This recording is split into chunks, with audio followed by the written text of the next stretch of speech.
Carmina Villaruel rumesba kay Darren Espanto sa pag-friendzone at denial sa relasyon nila ni Cassie Legaspi.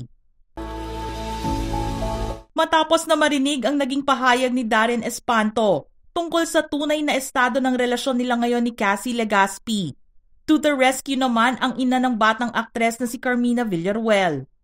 Dinipensahan nga niya ang anak at sinabi na kung ano ang kanyang saloobin tungkol dito. Kaya naman nakita ang isang cryptic post sa social media ni Carmina na sinasabing may kaugnayan sa naging pahayag ni Darren sa kanyang anak. Mababasa sa post niya sa IG stories ang mga salitang, "Don't expect the same in return." Hindi naman malinaw sa ngayon kung may iba pang kahulugan ang nabitawan nitong mensahe o para talaga ito kay Darren. Pero hula ng mga netizens na ito ay tumutukoy sa mga nasabi ni Darren.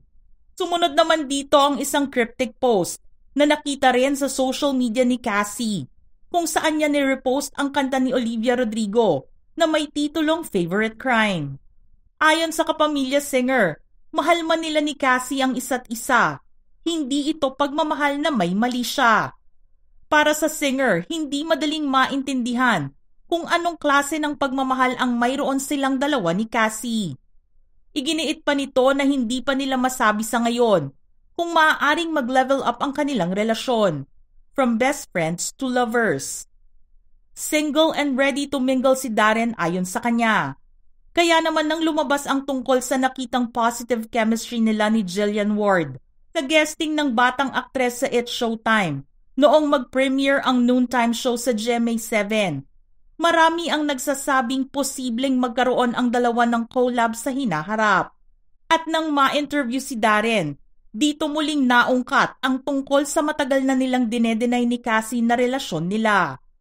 Si Jillian Ward naman at Carmina Villaruel ay magkasama ngayon sa isang serye sa GMA7 na Abot Kamay na Pangarap, na gumaganap bilang mag-ina. Matatandaan na noon pa man kahit na hindi pa handa si Carmina na makitang pumasok sa isang romantic relationship ang anak na babae. Very vocal ito sa pagsasabing boto at bet na bet niya si Darren bilang matalik at malapit na kaibigan ni Cassie. Sinabi pa nga nito na sobrang masaya siya at komportable sa relasyon ng anak sa kapamilya singer, na itinuring na rin niyang parang sariling anak. "I'm just so happy that they're really good friends. I'm super happy. I'm very comfortable na they're together. Parang nakakampante ako na pag magkasama sila sa event. Parang hindi ako natetense. May blessing yun. Yung pagiging good friends nila, sobrang may blessing. What you see is what you get."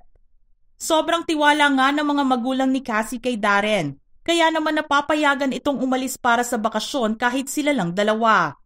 Minsan din ay nabalita na kasama ni Darren at kanyang pamilya si Cassie nang magpunta sila sa Japan. "My parents super trust-D. So nung nagpaalam ako, they said, okay lang, just be safe, update us." Taong 2022 nang umugong ang balitang nagde-date umano sina Cassie Legaspi at Darren Espanto. Pero pareho nilang dininay ang tungkol dito. Ani Darren, "Kami po ni Cassie, we are very close. Best friends po kami, so lahat talaga alam namin tungkol sa isa't isa. At pati ang families namin ay parang sanay na parati kaming magkasama or lumalabas. Pero we aren't talking anything serious din naman na masyado." Dagdag pa niya, "Grabe yung hospitality ng mga Legaspi. I am always grateful kasi they trust me enough. Allow me to go there kahit minsan sobrang last minute. Walang paalam po sa kanila." Kahit makikita na pinapayagan ni na Carmina at Zoren si Cassie, at nagiging maluwag ito kapag kasama si Darren, maaalala na minsan na ring nasabihan at naakusahan ang TV host actress na sobra ang pambebaby sa kanyang kambal. Marami nga ang nagsasabi na baka sa pagiging overprotective ni Mina bilang nanay ay hindi na makahanap ng makakasama sa buhay ang kanyang mga anak. Mga ka-showbiz peeps, anong reaksyon nyo sa kwentong ito? Type your thoughts in the comments section below.